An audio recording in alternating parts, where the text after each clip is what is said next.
Hey, Girls Talk TV, you're back with your girl Gigi. We've got a great show for you guys. I visited Ocho Rios, Jamaica not too long ago. Beautiful place, absolutely beautiful people. Their attitudes are just absolutely lovely to be around. And we got to visit an herb garden. This guy, he was growing everything from legal to some illegal herbs as well, but we won't put him out there. Anyway, we took pictures of the different herbs and what all of the herbs were and like what the Caribbean people, the native people down there use these herbs for. So I have a video up. I'm quickly just going to read it over for people who perhaps didn't see the video.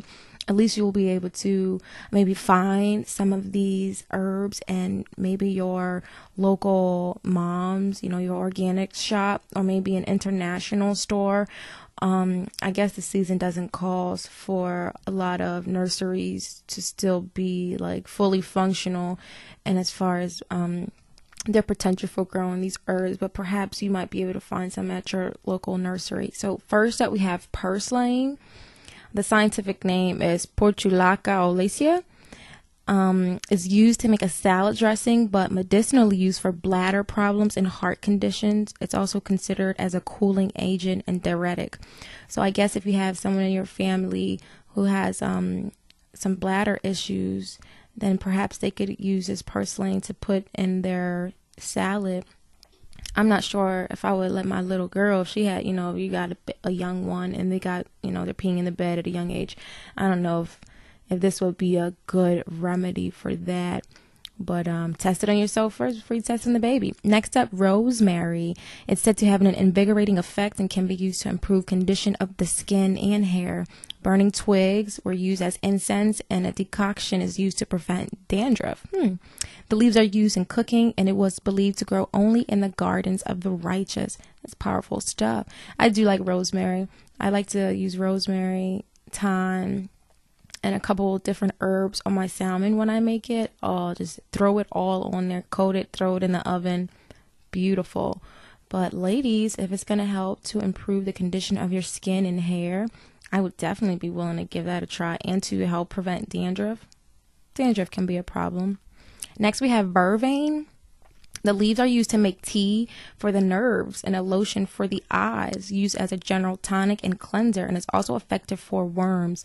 Now, when they say effective for worms, I'm not sure they mean it's effective in like killing worms or and growing worms, feeding worms, because worms are a good thing. Usually, one of the ways, if you're interested in maybe like organic farming or using less harsh pesticides and insecticides, worms is a great organic way of farming. The more worms you have in your soil is usually the better, than what I mean. So you might want to look that up if it's good for helping the worms and helping your soil and helping your plants, so you don't have to use chemicals. That's awesome. But the fact that the leaves are used to make tea for the nerves, that's pretty cool. I think a lot of you know that I had Lyme disease for a very long time. And so it really messed up my nerves.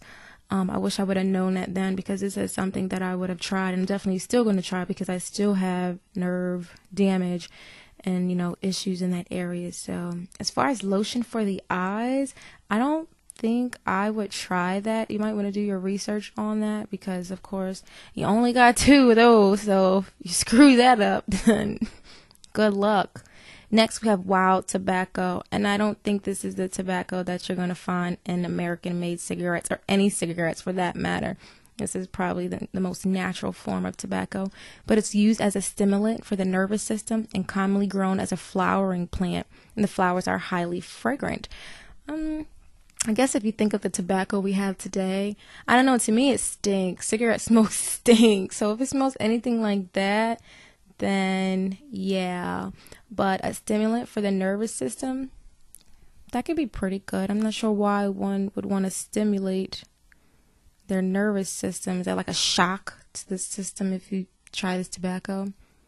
I don't know. My grandma used to chew tobacco. I caught her chewing it at a thrift store one time when I was younger.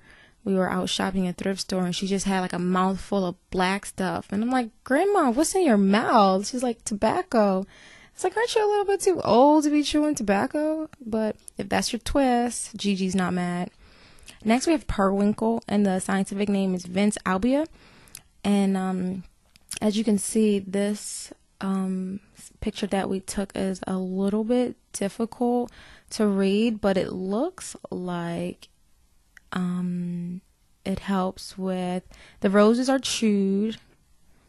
The leaves are good for diarrhea, maybe helping diarrhea, and something about menstruating. So maybe if you were to brew this in a tea, it would help alleviate some of the side effects of a woman's monthly cycle. Then we have the ram goat dash along. However, I don't know what happened to that text there. Anyhow, we have tuna next, not to be confused with the fish tuna. And it's used as a shampoo for the hair. The juice can be used as a poultice for swelling of the feet. So if I know a lot of people in the summertime, they get swollen feet. I guess maybe you could make a paste out of it, or just brew it and, let your feet sit in it like a nice little spa. The sliced stems can be bound to the head to relieve headaches. Now, that is something I would be willing to try. Anyone out there who suffer from bad headaches or migraines, I don't think it could help. But I don't know exactly how much you'd have to buy. But that would be an awesome experiment. If you try this and it works, let us know. We have black mint, which is good for treating heart condition and for tea. That's always a positive. Whether you're young or old and you have a heart condition, nothing wrong with strengthening your heart. Red watergrass is used medicinally for colds and high blood pressure. That's also awesome. My grandmom has high blood pressure, so this is something I would, tell her about. Say maybe if you drink maybe a tea of red watergrass a day, a cup of it, then maybe this will, lower your high blood pressure. And used for colds, that's pretty important as well. We've got, of course, we're in flu season. And so if there's any possible ways of, deterring one from getting sick, then I think it's definitely a good idea to try it. Dandelion, which is good for poor eyesight and abdominal pain. I used to drink dandelion tea like once a day or twice a day. And I never noticed the effects of poor eyesight or abdominal pain, but I used it because Jillian Michaels, I bought one of her publications on weight loss and getting in shape. And oh my gosh, y'all, I looked awesome after following her plan. And dandelion tea is something she often suggested. And I just assumed it was like a weight loss supplement. It helped one maybe curb their appetite or just lose weight in general. But the fact that, it could be good for poor eyesight and abdominal pain, that's also a plus. Red watergrass. The plant's been used to treat colds and high blood pressure. That's awesome. Bitter bush. Tea is made from the leaves and is used to relieve constipation and fever. It's also used to bathe a woman after childbirth. That's awesome. I wonder if we can get that in the States. It sounds like we probably couldn't. But if you're having some constipation or if your little one's having a fever, I don't think it would hurt to brew some tea for the little one. Maybe add it to whatever you're feeding them, their milk, or hopefully their natural homemade juice that you made from a juicer, and organic veggies and fruits. Put a little bit of that in there and see if it helps to alleviate their constipation or fever. We've got chicken weed, as you can see. However, we didn't snap a good shot of that, so I'm not exactly sure what it's used for. Oh, here we are. Chicken weed is called my medicine, quote unquote, by the Maroons because it's good for almost everything. It's used as a tea for constipation. The juice is extracted with salt and used to rub on I can't see that word, to heal respiratory ailments. Also helps skin eczema. That's awesome. Chicken weed. Remember that if it's used for just about anything, then that's awesome. Oh, those people are awesome. Leaf of life. It's got a difficult scientific name. Bryophyllum pinnatum. Gigi's not bad with her pronunciation name. It grows profusely by the wayside, used for cold, bronchial problems, hypertension, headaches, earaches, abscesses, and swellings. Externally used on boils and insect bites. Now, this sounds like something that parents definitely want to keep around because, kids, they're constantly, getting themselves dirty, getting boils, all sorts of skin infections, insect bites because they're out there playing in the dirt.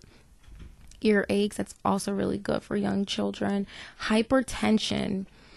I don't know if that has anything to do with attention deficit disorder. I know my niece was diagnosed with this, and I used to tell my sister, do not put her on those lame drugs. Like, there are diets that are out there designed specifically with children with this quote unquote disease or, problem that will help them and alleviate some of their symptoms. And, but, she would give her mad sugar, allow her to eat as much candy and artificial sweeteners and juices as she wanted, but then she'd be putting her on this medication. And I'm just like, isn't that a little bit counteractive? Like, aren't you you're giving her these medicine to keep her calm, but then you're letting her eat all this sugar? Parents, if you do have children out there are diets that you can put your child on, and basically it's whole foods. If you're going to give them juice, then you make the juice with a juicer. It's organic type foods. This will go really far in calming your child down if your doctor is diagnosing them with this disease. Bronchial problem, that's a really big one. I know a lot of people who have asthma. I myself have asthma.